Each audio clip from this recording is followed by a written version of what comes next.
Chapter 8, Revival at Antwerp. I must now give some account of my labors and their result at Antwerp, a village north of Evans Mills.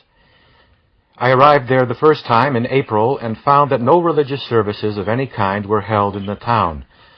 The land in the township belonged to a Mr. P., a rich landowner residing in Ogdensburg. To encourage the settlement of the township, he had built a brick meeting house. But the people had no mind to keep up public worship, and therefore the meeting house was locked up, and the key was in the possession of a Mr. C., who kept the village hotel. I very soon learned that there was a Presbyterian church in that place consisting of but few members. They had, some years before, tried to keep up a meeting at the village on Sabbath.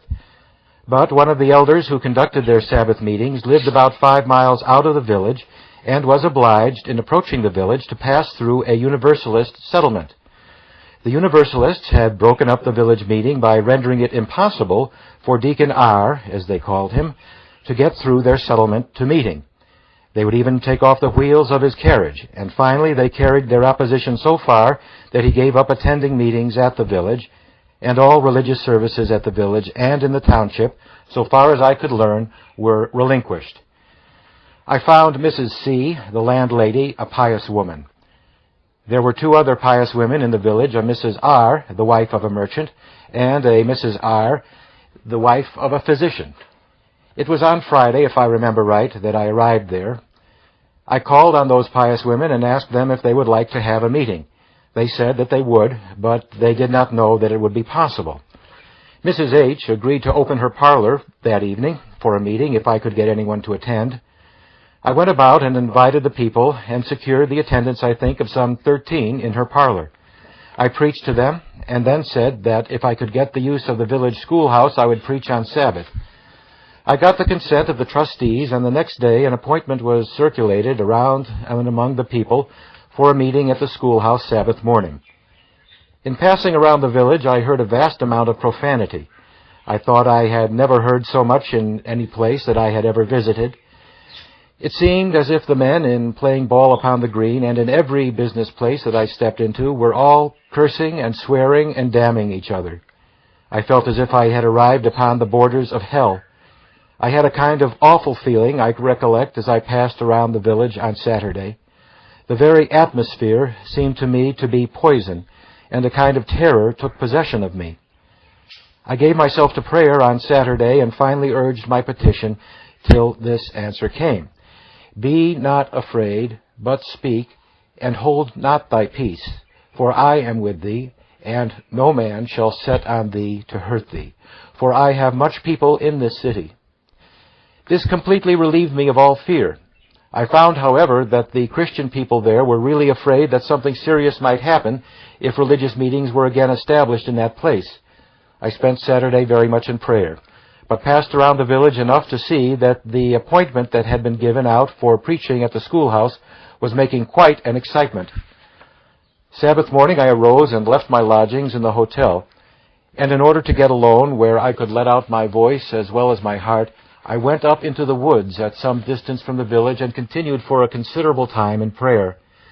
However, I did not get relief, and went up a second time, but the load upon my mind increased, and I did not find relief. I went up a third time, and then the answer came. I found that it was time for meeting, and went immediately to the schoolhouse. I found it packed to its utmost capacity.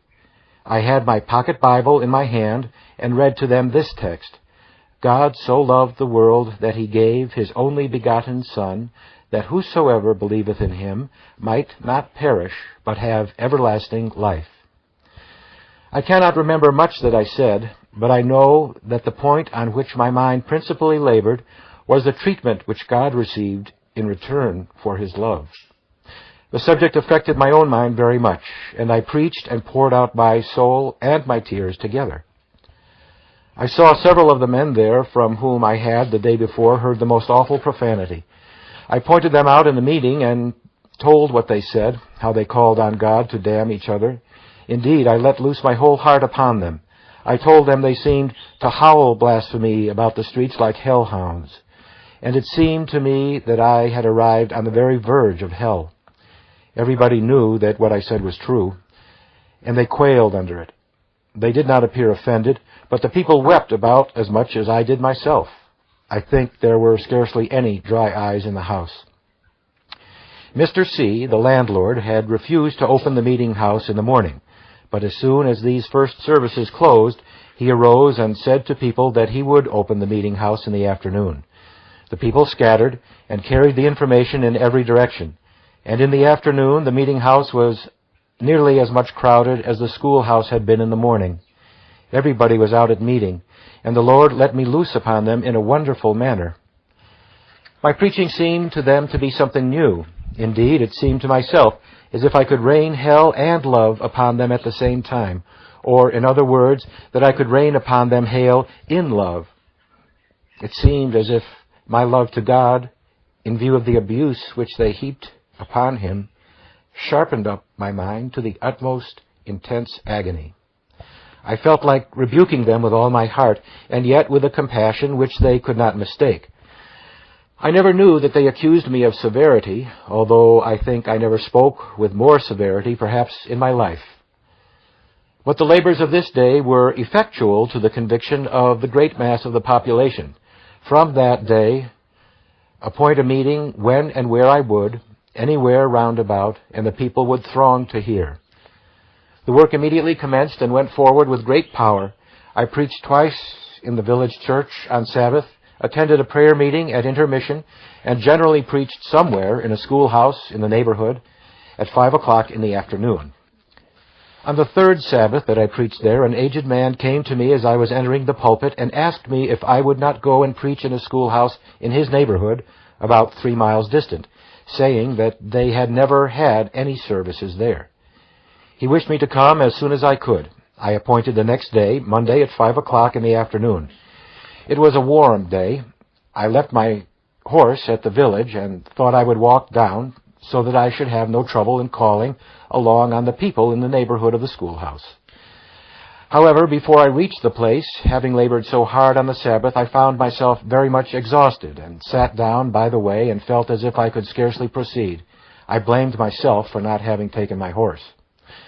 But at the appointed hour, I found the schoolhouse full, and I could only get a standing place near the door. I read a hymn, and I cannot call it singing, for they seemed never to have had any church music in that place. However, the people pretended to sing, but it amounted to about this, each one bawled in his own way. My ears had been cultivated by teaching church music, and their horrible discord distressed me so much that at first I thought I must go out. I finally put both hands over my ears and held them with my full strength. But this did not shut out the discords. I stood it, however, until they were through, and then I cast myself down on my knees, almost in a state of desperation, and began to pray. The Lord opened the windows of heaven, and the spirit of prayer was poured out, and I let my whole heart out in prayer. I had taken no thought with regard to a text upon which to preach, but waited to see the congregation. As soon as I had done praying, I arose from my knees and said, "Up, get you out of this place, for the Lord will destroy this city." I told them I did not recollect where that text was, but I told them very nearly where they would find it, and then went on to explain it. I told them that there was such a man as Abraham, and who he was, and that there was such a man as Lot, and who he was, their relations to each other, their separating from each other on account of differences between their herdmen, and that Abraham took the hill country, and Lot settled in the vale of Sodom. I then told them how exceedingly wicked Sodom became, and what abominable practices they fell into. I told them that the Lord decided to destroy Sodom, and visited Abraham, and informed him what he was about to do, that Abraham prayed to the Lord to spare Sodom, if he found so many righteous there, and the Lord promised to do so for their sakes, and then Abraham besought him to save it for a certain less number, and the Lord said he would spare it for their sakes, that he kept on reducing the number until he reduced the number of righteous persons to 10. And God promised him that if he found 10 righteous persons in the city, he would spare it. Abraham made no farther request, and Jehovah left him. But it was found that there was but one righteous person there, and that was Lot, Abraham's nephew. Quote, "And the men said to Lot, Hast thou here any besides?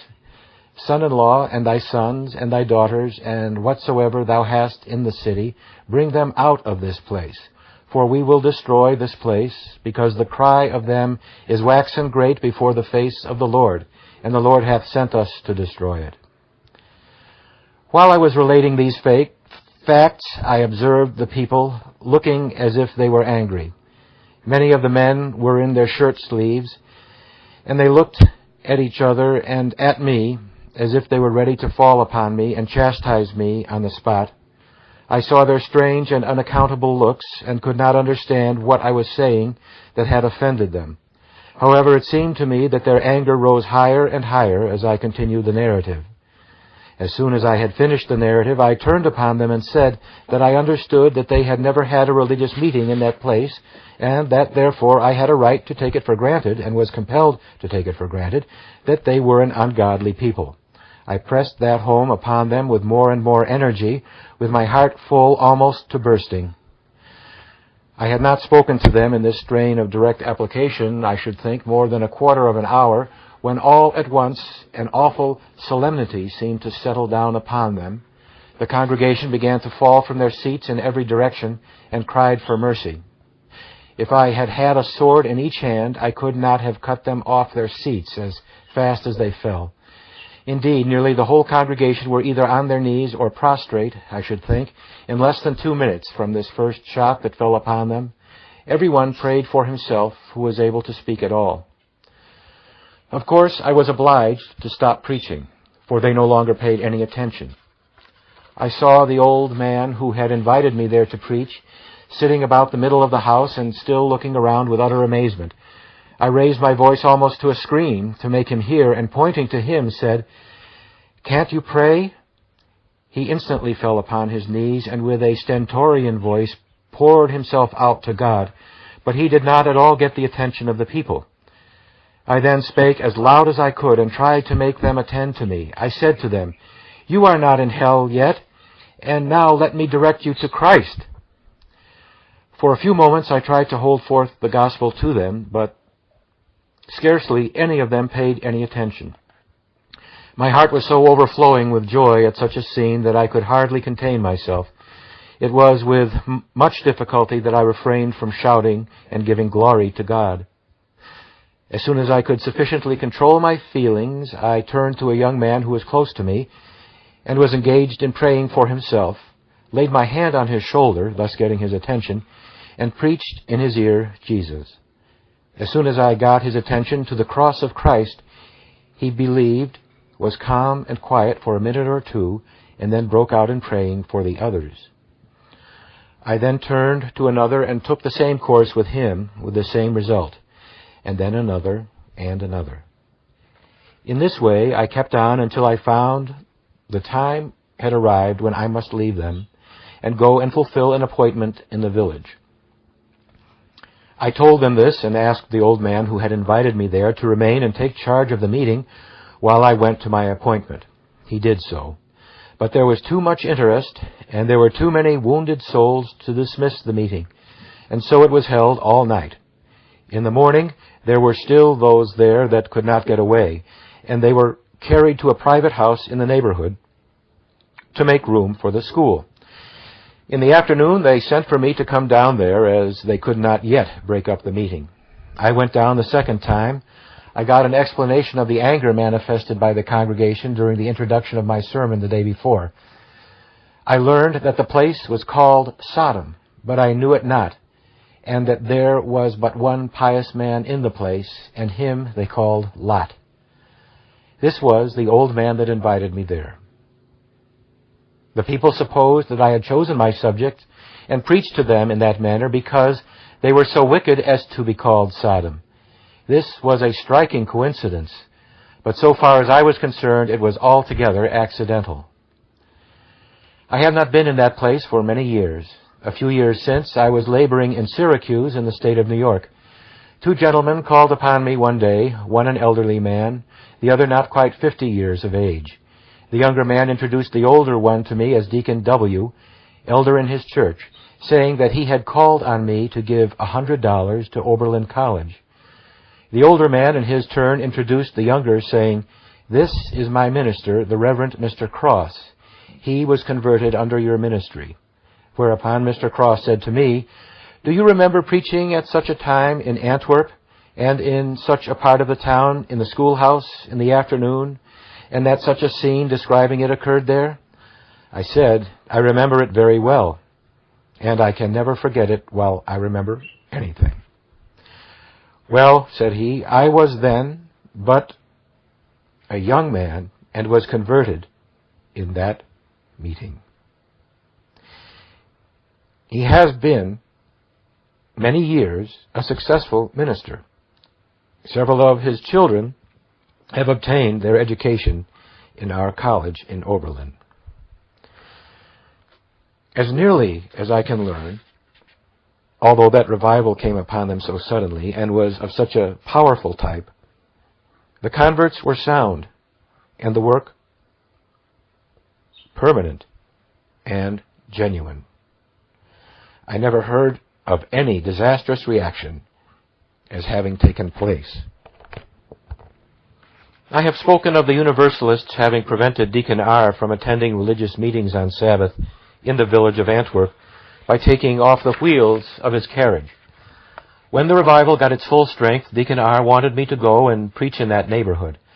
Accordingly, I made an appointment to preach on a certain afternoon in their schoolhouse. When I arrived, I found the schoolhouse filled, and Deacon R. sitting near a window by a stand with a Bible and a hymn book on it. I sat down beside him, then arose and read a hymn, and they sung after a fashion. Then I engaged in prayer and had great access to the throne of grace.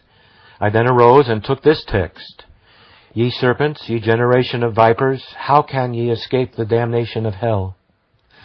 I saw that Deacon R. was very uneasy, and he soon got up and went and stood in the open door. As there were some boys near the door, I supposed at the time that he had gone to keep the boys still. But I afterward learned that it was through fear. He thought that if they set upon me, he would be where he could escape. From my text, he concluded that I was going to deal very plainly with them, and he had been made quite nervous with the opposition which he had met with from them, and wanted to keep out of their reach. I proceeded to pour myself out upon them with all my might, and before I was through, there was a complete upturning of the very foundations of Universalism, I think, in that place. It was a scene that almost equaled that of which I have spoken in Sodom. Thus the revival penetrated to every part of the town, and some of the neighboring towns shared in the blessing. The work was very precious in this place. When we came to receive the converts, after a great number had been examined, and the day approached for their admission, I found that several of them had been brought up in Baptist families, and asked them if they would not prefer to be immersed.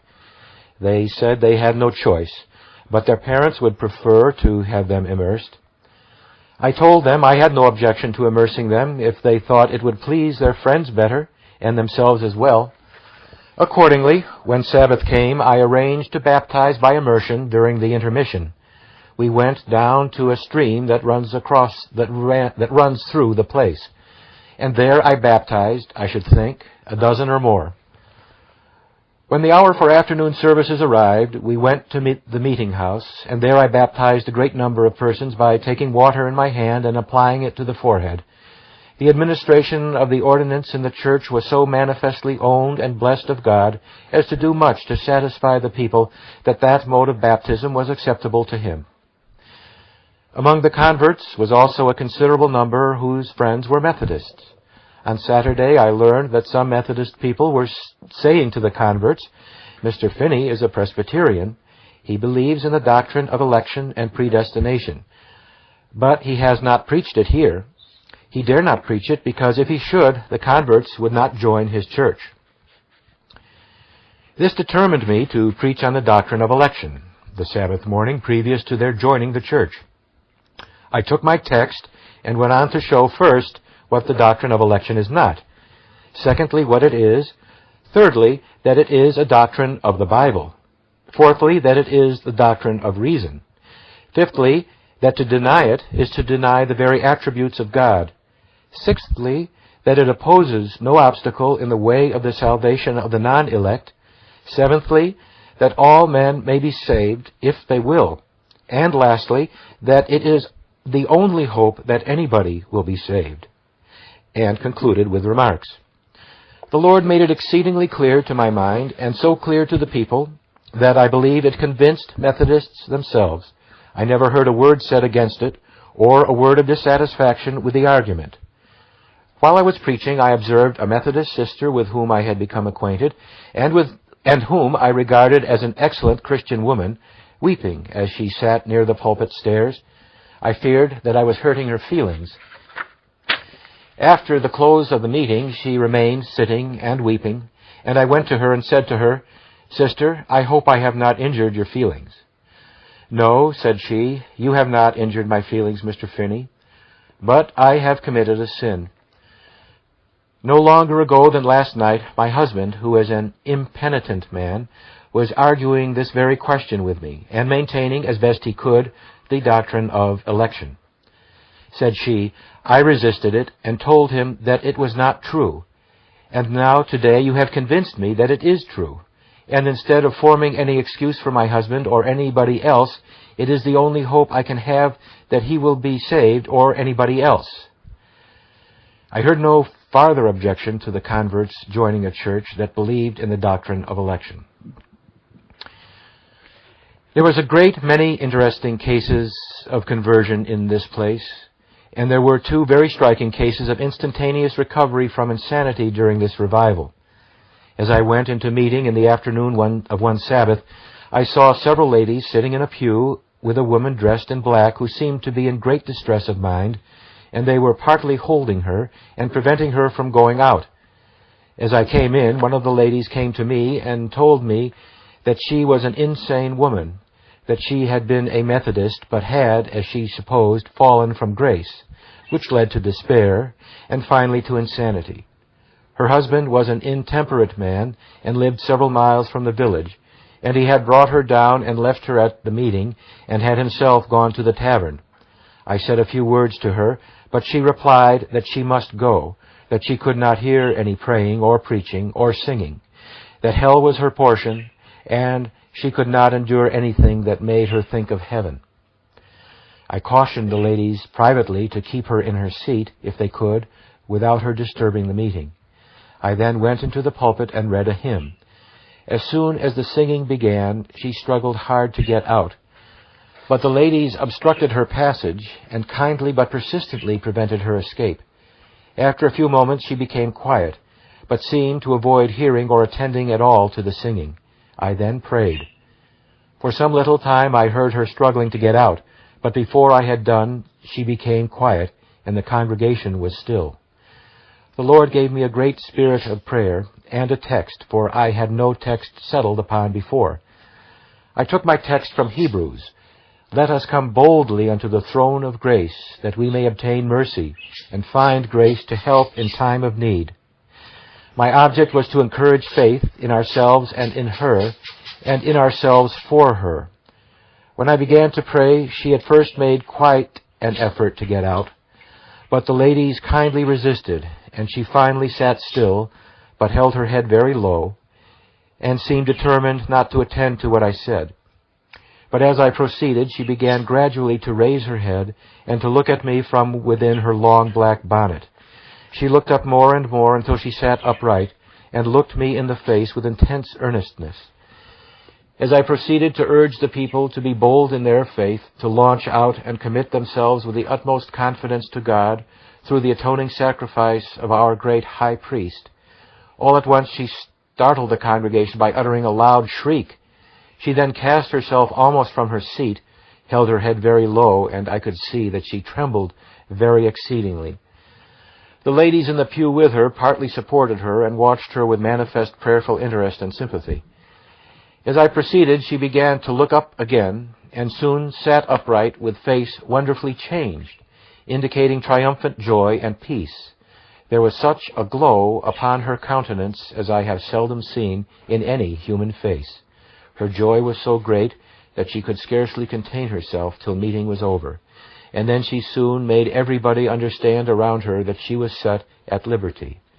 She glorified God and rejoiced with amazing triumph. About 2 years after, I met with her and found her still full of joy and peace. The other case of recovery was that of a woman who had also fallen into despair and insanity.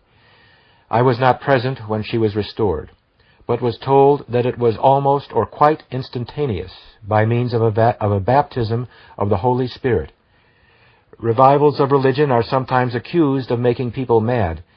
The fact is, men are naturally mad on the subject of religion, and revivals rather restore them than make them mad.